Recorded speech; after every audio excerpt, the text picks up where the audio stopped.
Elijah? He said, I am not. Are you the prophet? He answered, no. Then they said to him, who are you? Let us have an answer for those who sent us. What do you say about yourself?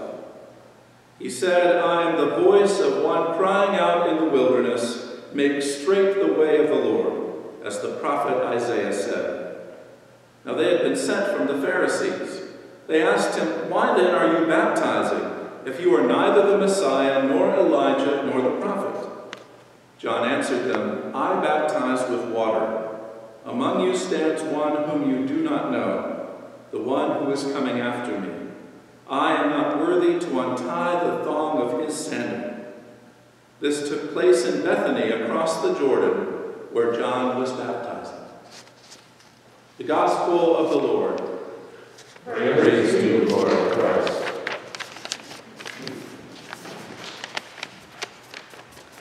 In the name of God, Father, Son, and Holy Spirit. Amen. One of the activities of the pandemic for me has been to catch up on television shows that I wanted to watch but didn't get around to. One of the shows I particularly have been enjoying has been, it's a documentary called The Last Dance, and it's about the Chicago Bulls during the end of their second 3-season championships in a row. I can't remember what you call that, but anyway, during the end of their amazing run of champions. Now, the main figure, of course, in the Chicago Bulls basketball team was Michael Jordan, and a lot of the documentary centers on Jordan, and that's interesting. But I'm really enjoying learning about the second fiddle players, the ones who were not Michael Jordan, but who had to kind of control their egos in order to be part of a team with Michael Jordan on it. So that's Scottie Pippen and Horace Grant and many others, but you all from Michigan will particularly remember one character from that team, Dennis Rodman, the Worm. Dennis Rodman, one of the most colorful characters in all of sports. You know, friends with Kim Jong-un and party boy and tattoos all over the place. I mean, a real crazy guy, but a fascinating person on the basketball court as well. What particularly struck me was that while he was with the Pistons, he was mentored by Chuck Daly, the great coach of the Pistons. And he discovered, Rodman did, he discovered his superpower, which was not to be the main star. He was never the main star on the Pistons or the Bulls. What he was a tenacious rebounder and defender. One of the best, I think, who ever played the game. And because he knew who he was and who he wasn't, he enabled 2 different teams to win championships. 2 teams which might or may not have won those championships in those years without him, but certainly he was a major factor. I thought about Dennis Rodman. You know, a couple weeks ago, my saint for Advent was Dolly Parton. Well, today, my saint for Advent is the really unlikely Dennis Rodman. Why do I say that? When the Jews sent priests and Levites from Jerusalem to test John the Baptist, this wild man, I mean, dare we say the Dennis Rodman of his time? No, he's not the Dennis Rodman of his time, but he was also a crazy man. People didn't know what to make of him, and he was attracting these crowds, and there was all kinds of speculation. People wanted to put John the Baptist on a pedestal. You must be Elijah, the second coming of Elijah. We've been waiting for Elijah to come back. You must be him. You must be the Messiah that we've been waiting for, or maybe one of the other great prophets. And the great genius, I think, of John the Baptist was this incredible clarity about who he was and who he wasn't. Despite all the temptations to put himself at the center, John the Baptist was able to say, I am not. I'm not the Messiah.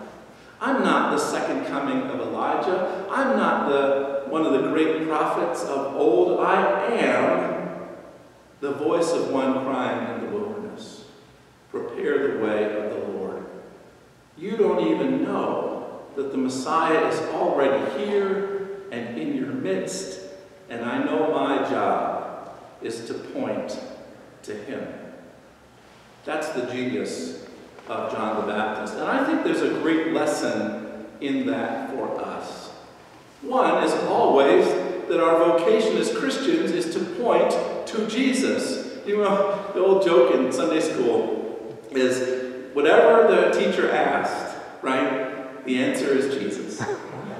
So a teacher could mess with the kids a little bit because they knew the answer was always going to be Jesus. And for Christians, that is it. The answer is always Jesus. Jesus at the center of our worship. Jesus at the center of our lives. Jesus at the center of the world, of God's plan of salvation for the world. Yes, we're to point to Jesus, but there are so many ways to do that. And discovering what we are put on this earth to do, how we're supposed to point to Jesus, is the adventure of all of our lifetimes.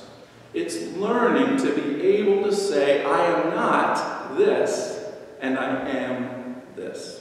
One of our members, Brianne, is going through a year of discernment with EYSJ, Exploring Your Spiritual Journey, one of the great programs in our diocese that helps people to discern what it is that God is leading them to do.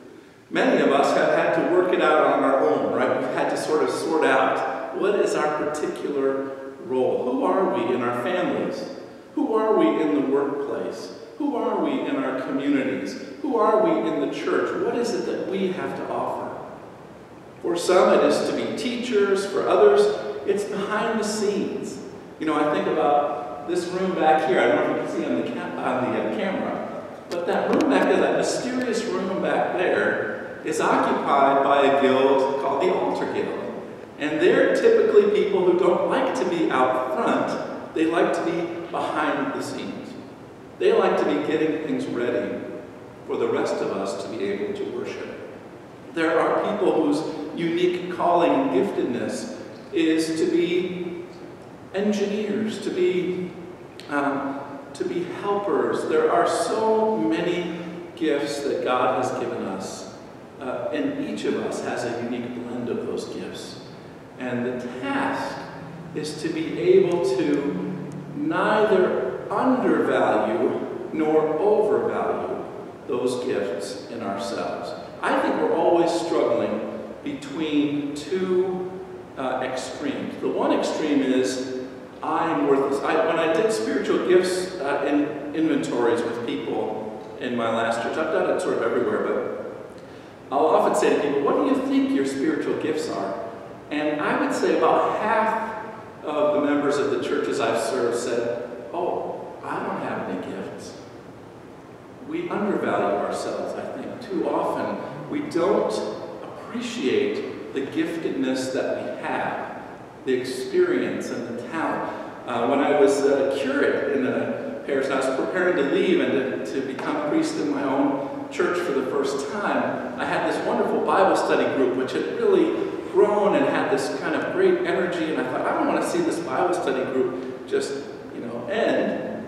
So I was looking around the group, and there was this amazing woman. She was a retired English professor from the local college. Had been a tenured professor of English, brilliant, published, erudite, the whole bit. And she'd been a wonderful member of this Bible study group. And I said, I think you're the perfect person to lead this after I go. And she said, oh, I couldn't possibly lead the Bible study. I'm not an expert. And I thought, if you as a tenured English professor who's been a lifelong Christian and part of this church and part of this Bible study for years, if you feel so ungifted, we have done something terribly wrong. So I think we have to really dig deep and appreciate and understand the gifts that we have. And often it's other people who can help us to see those. We aren't very clear-eyed about ourselves. We need to have trusted friends who can reflect back to us what those gifts and skills are. The other extreme is to value ourselves too highly. I think there's a kind of psychological neediness in many of us that requires us to either be the worst in the world or the best. You know, when my kids were trying to learn various things and starting out, they wanted to be perfect or they didn't want to do it, right? If I can't be perfect, then it's forget it. How many people don't sing because they were told at one point or another that they weren't good at it? Well, I'm here to tell you, God does not care if you are good at it. The very best things that you can do in your life are often things that other people don't think you're very good at. I love running and riding my bicycle, and I am terrible at both of those things. But they give me tremendous pleasure. I'm the slowest runner I've ever met, right? I just kind of lumber along, but I enjoy it, and I'm not going to stop. I don't care if I'm never going to win a race. There's a funny bike ride, the Dalmac, which goes from Lansing to Mackinac, and it's not a race, right? But everybody, if you do this Dalmac ride, it's like a 5-day ride. If you do this ride, everybody always asks, "Did you win? Did you win?" And so the Dalmac organizers have created a shirt for every rider that says, "I won the Dalmac." I won because I participated, right? I won because I was able to put myself out there. One of my icons of this was my Aunt Winifred. I don't know if I've told this story before, but she decided she was going to be an artist and a sculptor. And she said, well, how do I go and do this? She took classes, you know, at the local senior center and so forth. And then with her group, she went to Italy, and they actually quarried marble from Carrara, where Michelangelo got his marble. And she made these lovely things. She never sold one sculpture. I have one, and I cherish it because it was her using her gifts in that way. But what I loved about it was she started traveling to Europe on her own. My uncle, her husband, wouldn't go. But she would study a language for about 6 months, and then she would go and spend a few weeks there and happily talk to everyone, absolutely butchering their language. And she didn't care. She didn't care. And no one else cared either. They saw the joy and the love that was in her, and they responded to that. So I think we have to manage these two temptations, to either undervalue ourselves or to be so paralyzed by perfectionism or ego that we cannot offer our gifts in community, right? We either have to be the best or get all the attention, or we're not going to play. We're going to take our toys and go home. That's one temptation, and the other is to hide our light under a bushel. Neither of those is going to help. Instead, we need to be a little bit like Dennis Rodman and to say, what is my particular role? What has God gifted me to do, and how can I use those gifts, whether it's playing basketball, being a tenacious defender and rebounder, whether it's going to other countries and butchering the language joyfully, whether it's creating sculpture, whether it's teaching, whether it's being an engineer. I've often told this story, but one of my favorite stories out of EYSJ was the young woman who said, I finally discovered after a year of discernment what my calling is. I'm called to be an accountant. I've been doing some of that work, but I need to develop it. And so that year of discernment gave her the permission, the power to then say, I'm going to be the very best accountant I can be for the glory of God. I'm going to take those gifts and those skills, I'm going to hone them over the rest of my life, and I'm going to use them for the church, I'm going to use them in my work, I'm going to use them in community organizations, and I'm going to help people with that gift.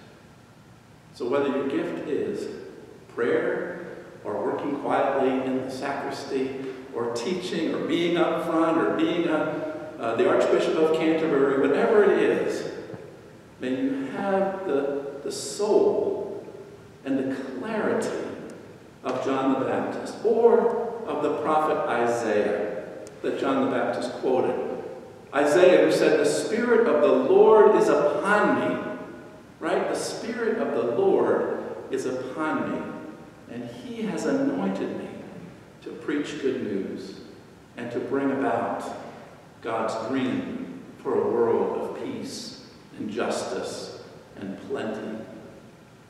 Each of us is a recipient of the Spirit of God with unique gifts and talents and skills that God desires, pleads with us to use without self-consciousness, without shame, without ego, for the building up of God's kingdom.